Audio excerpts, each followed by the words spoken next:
Hello friends, कैसे हैं आप सब। आज हम चाइल्डहुड एंड ग्रोइंग अप का टॉपिक कॉग्निटिव लर्निंग संज्ञात्मक अधिगम के बारे में समझेंगे। चलो स्टार्ट करते हैं अपना टॉपिक। सबसे पहले हम बात करते हैं कि कॉग्निटिव लर्निंग संज्ञात्मक अधिगम क्या होता है।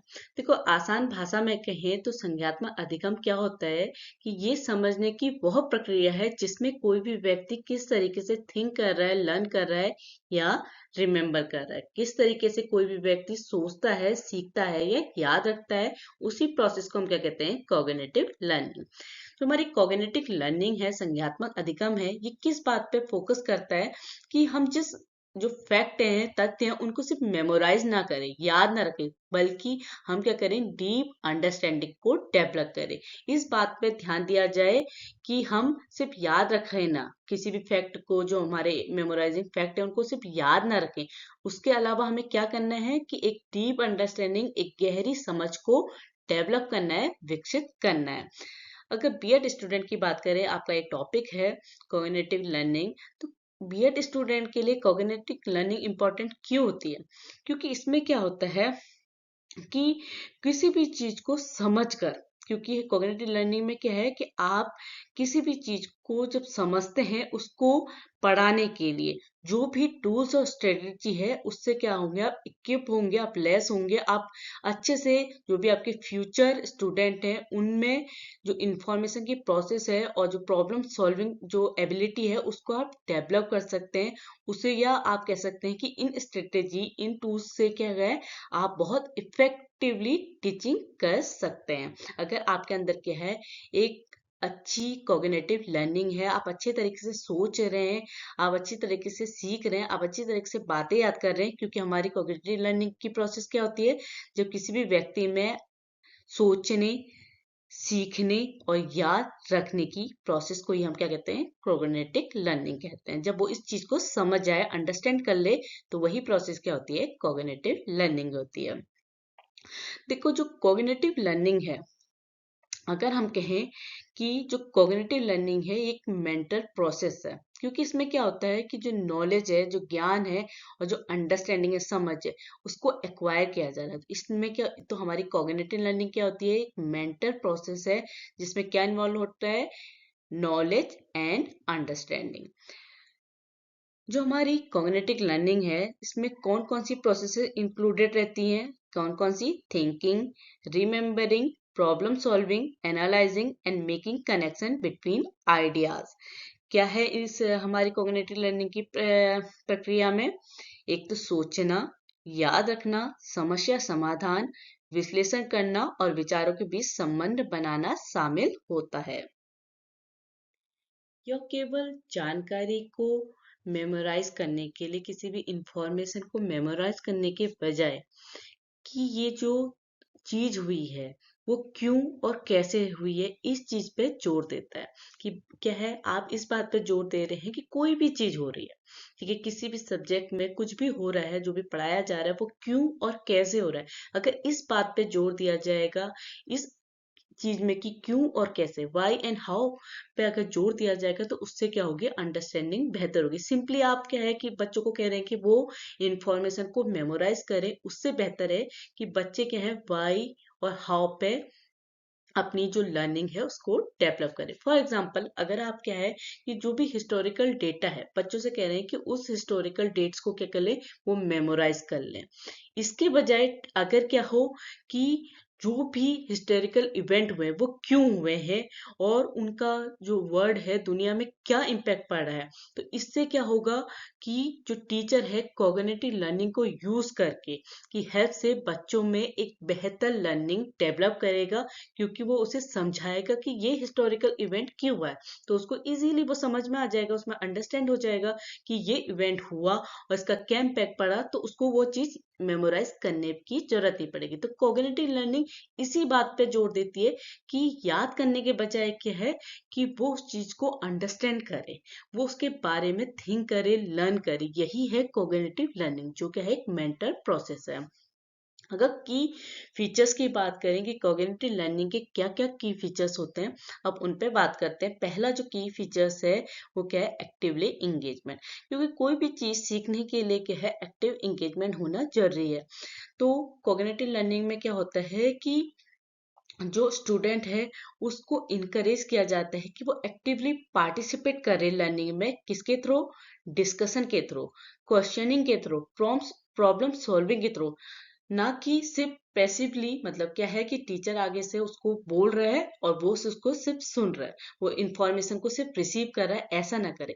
कॉग्निटिव लर्निंग में क्या होना चाहिए कि जो स्टूडेंट है वो एक्टिवली इंगेजमेंट रहे, उसका एक्टिवली इंगेजमेंट रहे, वो क्लास में इंगेज रहे। पर कैसे रहे, अगर वो क्या करे, डिस्कस करे, टीचर से जो भी उसे पढ़ा रहा है वो डिस्कस करे कि ये हो रहा है तो क्यों हो रहा है, ये कैसे हो रहा है, या वो क्वेश्चन पूछे, या जो भी प्रॉब्लम सॉल्विंग है, जो प्रॉब्लम है उसको सॉल्व करने की कोशिश करे।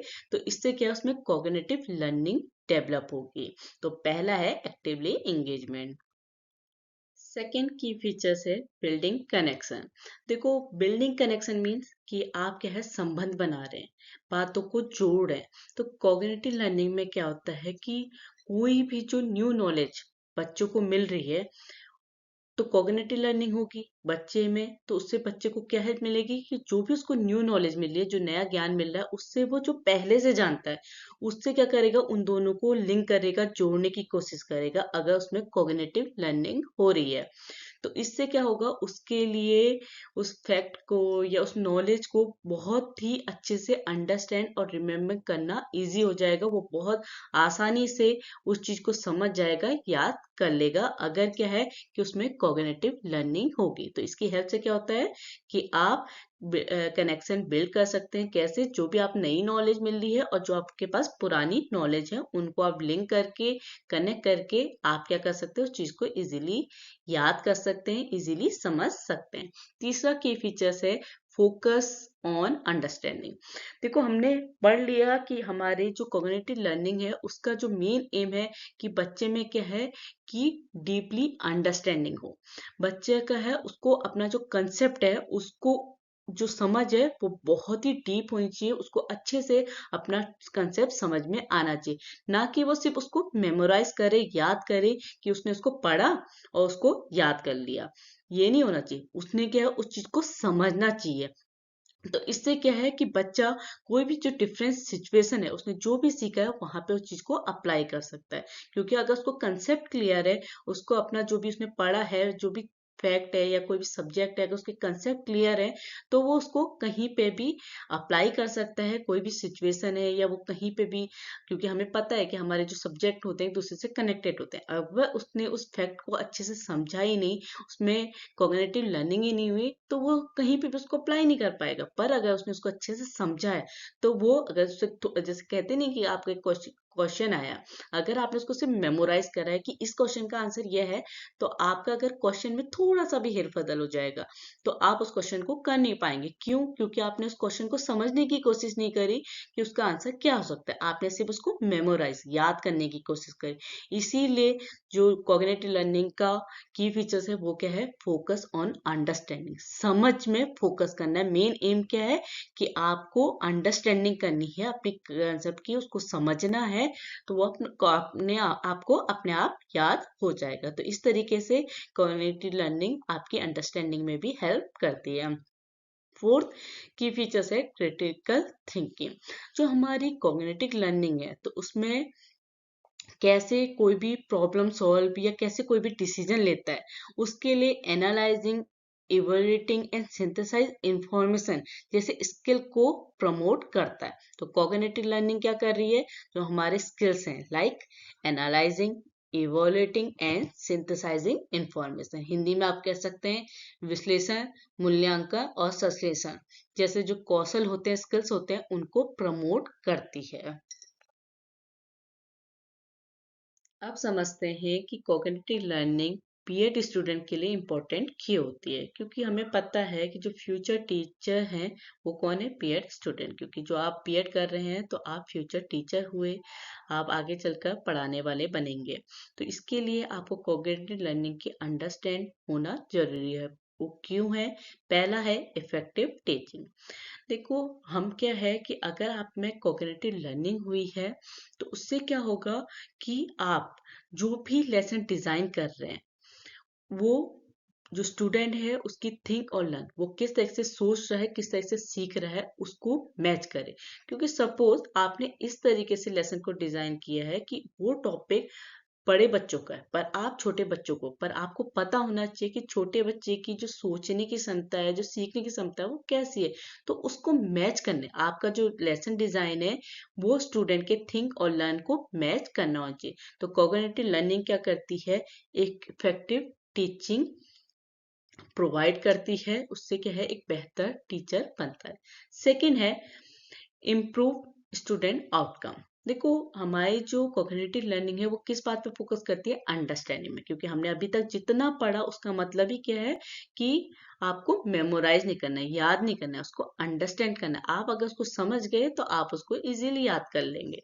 तो हमारी कॉग्निटिव लर्निंग किस चीज पे फोकस करती है, अंडरस्टैंडिंग में। इससे क्या करेगा, जो स्टूडेंट है वो इंफॉर्मेशन को रिटेन करेगा और उसको अच्छे से अपनी रियल लाइफ में अप्लाई कर पाएगा, क्योंकि उसको उसकी अंडरस्टैंडिंग हुई है, समझ हुए। तो इससे क्या होगा, इम्प्रूव स्टूडेंट आउटकम्स होगा। तीसरा है adapting to learners sorry adapting to learner need. तो कॉग्निटिव लर्निंग क्या है, ये टीचर को हेल्प करती है कि वो डिफरेंट लर्निंग स्टाइल को आइडेंटिफाई करे, समझ सके और उसके ही अकॉर्डिंग क्या करे, मेथड को अडॉप्ट करे। क्योंकि देखो, हम क्या कह रहे हैं कि हमको अगर अंडरस्टैंड है, अपना टॉपिक की पूरी समझ है कि हमने जो भी पढ़ा, हमारे जो जितने भी कंसेप्ट है वो क्लियर है, तो हम उसको किसी भी तरीके से आप कह सकते हैं कि उसे आप रिप्रेजेंट कर सकते हैं, आप दूसरे को उसे समझा सकते हैं। अगर आप खुद ही नहीं समझ पाए तो आप दूसरे को क्या समझाएंगे। तो जो लर्नर की नीड होती है उसके अकॉर्डिंग क्या है, कॉग्निटिव लर्निंग को अडेप्ट किया जा सकता है। तो कॉग्निटिव लर्निंग किस तरह से हेल्प कर रही है, टीचर को जो डिफरेंट लर्निंग स्टाइल होती है उनको आइडेंटिफाई करके, उनको जान के और उसी तरीके की मेथड को अप्लाई कर सकते हैं। तो इस तरीके से जो हमारी कॉग्निटिव लर्निंग है वो बीएड स्टूडेंट के लिए इम्पोर्टेंट होती है। अब समझते हैं कि कॉग्निटिव लर्निंग कैसे काम करती है। जो हमारी कॉग्निटिव लर्निंग है वो मेंटल प्रोसेस के को अंडरस्टैंड करने पर डिपेंड करता है कि आप मेंटल जो भी मेंटल प्रोसेस है उनको किस तरीके से अंडरस्टैंड कर रहे हैं, समझ रहे हैं। इस बात पे हमारी कॉग्निटिव लर्निंग डिपेंड करती है। जो हमारी पहली मेंटल प्रोसेस है वो है परसेप्शन। परसेप्शन में क्या होता है कि कोई भी स्टूडेंट है वो किस तरीके से अपने सेंसेस को यूज करके, आपको पता है हमारे 5 सेंसेस ऑर्गन है, जैसे सीइंग, हेयरिंग, ठीक है। ये क्या है, आपकी आपके जैसे आंखें देखती हैं, आपका आइज की आपकी सेंस ऑर्गन है, आपकी नोज, एयर। तो ये किस तरीके से, क्योंकि नोज का तो काम नहीं है, आप देख के और सुन के ही लर्निंग करा सकते हैं, ठीक है। तो परसेप्शन में क्या होता है कि स्टूडेंट किस तरीके से अपने सेंसेस को यूज करके इंफॉर्मेशन को इंटरप्रेट कर रहा है या उसकी व्याख्या कर रहा है। फॉर एग्जाम्पल कि विजुअल का यूज करके, जैसे डायग्राम को यूज करके वो कंसेप्ट को एक्सप्लेन कर रहा है, ठीक है। सेकंड है अटेंशन। कोई भी जो हमारी स्पेसिफिक इंफॉर्मेशन होती है, जो इम्पोर्टेंट है, उस पर फोकस करके, उसके बजाय जो भी इग्नोरिंग डिस्ट्रक्शन होता है। क्योंकि देखो, ऐसा होता है कि अगर आप कोई भी चैप्टर स्टार्टिंग से एंड तक करेंगे तो उसमें कुछ ऐसी बातें हैं जो ठीक है आपके लिए कोई स्पेसिफिक इंफॉर्मेशन आपको प्रोवाइड नहीं कर रही।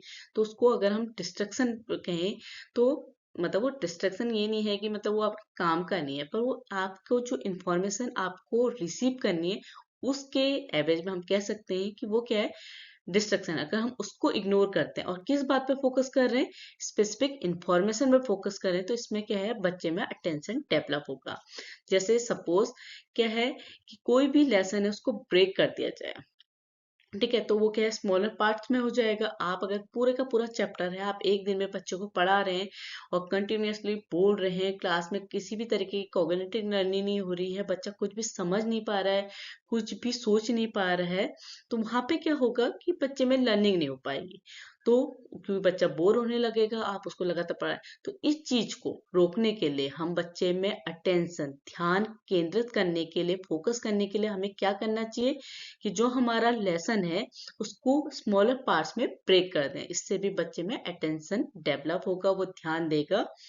जो उसकी इंफॉर्मेशन है या उसको जो पढ़ाया जा रहा है। तीसरा जो है वह है मेमोरी। इसमें क्या है, जो भी इंफॉर्मेशन है उसकी सॉर्टिंग और रिकॉलिंग हो।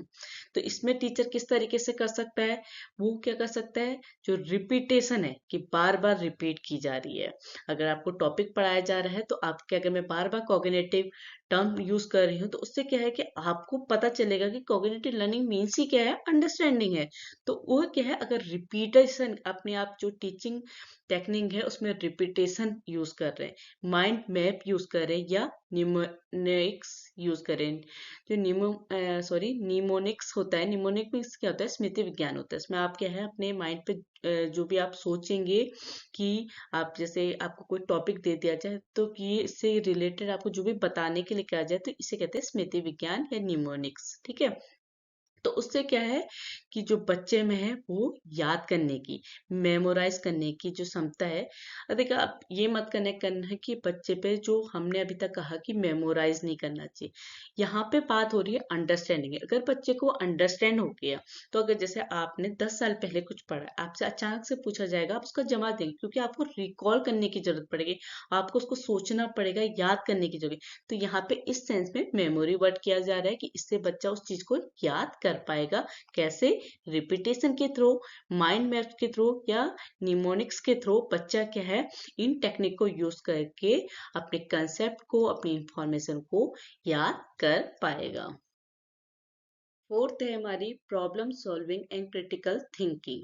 इसमें क्या है कि किसी भी प्रॉब्लम का सॉल्यूशन फाइंड करने के लिए जो भी बच्चा अपनी नॉलेज को अप्लाई कर रहा है, क्योंकि हम क्या कह रहे हैं कि कॉग्निटिव लर्निंग किस तरीके से, जब बच्चे को डीप अंडरस्टैंडिंग हो रही है, जब वो उसको अपना पूरा कंसेप्ट समझ में आ रहा है, तो क्योंकि अगर उसे कंसेप्ट समझ में आ गया है तो वो कोई भी उसकी प्रॉब्लम होगी उसको वो इजीली सॉल्व कर लेगा अपनी क्रिटिकल थिंकिंग के थ्रू, और अपनी जो भी उसे नॉलेज है उस कंसेप्ट के, उसको अप्लाई करके। तो फोर्थ क्या है, problem solving and critical thinking. For example कि इसमें क्या है कि बच्चों को रियल लाइफ सिनेरियो देख के, वो जो भी उनको आप सिनेरियो दे रहे हैं या जो भी प्रॉब्लम दे रहे हैं उसको बच्चा एनालाइज करके सॉल्व करेगा। तो इस तरीके से वो अपनी कॉग्निटिव लर्निंग को यूज करेगा। देखो, अब हम समझते हैं कि कॉग्निटिव लर्निंग की जो भी थ्योरीज होती हैं, ये हम नेक्स्ट वीडियो में इनको डिटेल में पढ़ेंगे। यहाँ पे हम इनका बेसिक आइडिया ले लेते हैं कि ये थ्योरीज क्या क्या है। पहली थ्योरी है जीन पियाजे थ्योरी। देखो, जीन पियाजे थ्योरी क्या है कि इसमें जो जीन पियाजे थे उन्होंने ये बताया कि जो बच्चे का डेवलपमेंट हो रहा है वो डिफरेंट स्टेज में डिफरेंट तरीके से होता है, जैसे कॉन्क्रीट से एब्स्ट्रैक्ट थिंकिंग। क्योंकि उनके अकॉर्डिंग जो स्टेज ऑफ डेवलपमेंट है वो फोर्थ स्टेज थी। पहली थी सेंसिरोमीटर मोटर स्टेज, जो क्या थी, बच्चे के पैदा होने से 2 साल तक। उसके बाद की जो स्टेज थी वो थी प्री ऑपरेशनल स्टेज, जो 2 से 7 साल की थी। तीसरी थी कॉन्क्रीट ऑपरेशनल स्टेज, जो थी 7 से 11 साल। और जो हमारी चौथी थी वो थी फॉर्मल ऑपरेशनल स्टेज, जो 12 से और उसके ऊपर के बच्चों थे। जीन पियाजे क्या कहते थे, उनका कहना था कि जो बच्चे का डेवलपमेंट हो रहा है वो डिफरेंट स्टेज के थ्रू हो रहा है। क्योंकि देखिए, अगर आप सोचिए कि जो बच्चे की लर्निंग है या जो उसकी अंडरस्टैंडिंग है, तो 2 साल के बच्चे और 10 साल के बच्चे की जो अंडरस्टैंडिंग का लेवल है वो अलग अलग होगा। तो क्योंकि उनकी स्टेज अलग है, उनके डेवलपमेंट का स्टेज क्या है, अलग अलग है। 2 साल का जो बच्चा सोच रहा है वो 10 साल के बच्चे की सोच को मैच नहीं कर पाएगा। क्योंकि जो छोटे बच्चे हैं ना, उनको अगर आप जो ये प्री प्राइमरी स्कूल होते हैं वहां पे अगर आप देखें तो बच्चे की जो लर्निंग की जाती है वो क्या होती है, एक्टिविटीज के थ्रू। और कोई जो छोटे बच्चे हैं वो क्या है, जब ऑब्जेक्ट को टच करते हैं या अपनी सेंसरी ऑर्गन से वो एक्सपीरियंस करके, बट उसको जो लर्निंग है वो किसके थ्रू होती है, जब वो उस चीज को एक्सपीरियंस करे। पर इसके अगर हम अपोज में देखें कि 10 साल का बच्चा, उसको इतनी, उसकी जो स्टेज ऑफ डेवलपमेंट है वो इतना डेवलप हो गया है कि वो सोच सकता है, समझ सकता है। तो इस तरह से अंडरस्टैंडिंग होती है। तो जीन पियाजे थ्योरी क्या कहती है कि जो बच्चे का डेवलपमेंट है वो डिफरेंट स्टेज के थ्रू होता है और बच्चे में उसी तरीके की कॉग्निटिव लर्निंग होती है। सेकंड है हमारा व्यागत्सो सोशियो कल्चर थ्योरी। देखो, ये क्या कह रहे थे कि इन्होंने कहा कि जो लर्निंग हो रही है वो किसके थ्रू हो रही है, सोशल इंटरेक्शन एंड गाइडेंस के थ्रू। यहाँ पे स्टेज ऑफ डेवलपमेंट की बात नहीं कर रही, उन्होंने क्या कहा कि बच्चा कैसे सीख रहा है, जब वो सोशल इंटरेक्ट कर रहा है या उसको गाइडेंस दी जा रही है, उसे टीचर हेल्प कर रहा है किसी भी काम में, तो इस तरीके से बच्चे में कॉग्निटिव लर्निंग हो रही है। फॉर एग्जाम्पल, जब आप ग्रुप में कोई काम कर रहे हैं, जैसे आपको कोई प्रोजेक्ट मिल गया, आपने उसे ग्रुप में काम किया, तो इस से आप में कॉग्निटिव लर्निंग होगी, या आप टीचर आपको गाइड कर रहा है, हेल्प कर रहा है, तो इसके थ्रू भी आप में क्या होगी, कॉग्निटिव लर्निंग होगी। थर्ड है हमारी ब्लूम्स टेक्सोनोमी। जो हमारी ब्लूम टेक्सोनोमी है, इसमें लेवल ऑफ थिंकिंग को फोकस किया गया है। इसमें 6 हमारे लेवल हैं। पहला है रिमेम्बरिंग, दूसरा है अंडरस्टैंडिंग, तीसरा है अप्लाइंग, चौथा है एनालाइजिंग, फिफ्थ वन है evaluating and six one is creating. तो ये हमारे लेवल ऑफ थिंकिंग है। तो ब्लूम टेक्सोनॉमी में इनमें फोकस किया गया है, इन लेवल ऑफ थिंकिंग में। फॉर एग्जाम्पल, कि जब बच्चे को आप कोई स्टोरी दे रहे हैं, तो उसे समराइज करने के बजाय उसे एनालाइज करने के लिए लिखेंगे, तो इससे बच्चे की जो लेवल ऑफ थिंकिंग है वो क्या होगी, इम्प्रूव होगी, उसमें कॉग्निटिव लर्निंग होगी। ठीक है, अब हमने थ्योरीज पढ़ ली। अब हम समझते हैं कि जो बीएड स्टूडेंट हैं उनकी कॉग्निटिव लर्निंग की स्ट्रेटेजी क्या क्या है। पहली है इनकरेजिंग एक्टिव पार्टिसिपेशन। देखो, एक्टिव पार्टिसिपेशन बहुत जरूरी होता है, क्योंकि हमें क्या करानी, कॉग्निटिव लर्निंग करानी है बच्चे में। बच्चा उस चीज को अच्छे से समझ पाए, तो इससे क्या इसके लिए क्या करना चाहिए, एक्टिव पार्टिसिपेट कर रहा बच्चे क्लास में। किस तरीके से एक्टिव पार्टिसिपेट करे, डिस्कशन हो, ग्रुप डिस्कशन होगा, तो सब अपने अपने पॉइंट ऑफ व्यू रखेंगे, सब अपनी जो भी उन्होंने अंडरस्टैंडिंग की है, जो भी इस चीज को समझा है, वो डिस्कशन के थ्रू एक दूसरे को एक्सप्लेन करेंगे। क्वेश्चन एंड आंसर सेशन रख के, प्रॉब्लम सॉल्विंग टास्क करके, तो इससे क्या है, एक्टिव पार्टिसिपेशन होगा बच्चे का, उसकी जो लर्निंग हुई है वो समझ में आएगी कि उससे कितना लर्निंग उसमें हुई है। सेकंड स्ट्रेटेजी है promoting Meta cognition. Meta cognition में क्या है कि जो बच्चा है उसको खुद की सोच के बारे में सिखाया जाए, कि बच्चे की जो ओन थिंकिंग है उसको उस चीज के, वो उसको किस तरीके से सोचता है उसको ये सिखाया जाए। फॉर एग्जाम्पल, वो किस तरह से प्लानिंग करता है, मॉनिटरिंग करता है, इवेल्युएटिंग करता है अपनी लर्निंग की। अगर वो खुद प्लानिंग करेगा, फिर उसे मॉनिटर करेगा कि उसने जो भी उसमें लर्निंग हुई है वो कितनी हुई है, या वो किस पॉइंट पे वीक हो रहा है, तो इस तरह से वो मॉनिटर करके और साथ ही साथ अपना मूल्यांकन करे, इवेल्युएट करे अपनी लर्निंग को। तो किस चीज को क्या स्ट्रेटेजी है, प्रमोटिंग मेटा कॉग्निशन में। इसमें बच्चा क्या है, अपनी खुद की थिंकिंग को सोचने के लिए सिखाया जाए।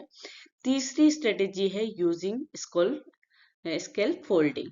देखो, ये टर्म जो है वाइगोत्स्की ने यूज किया था।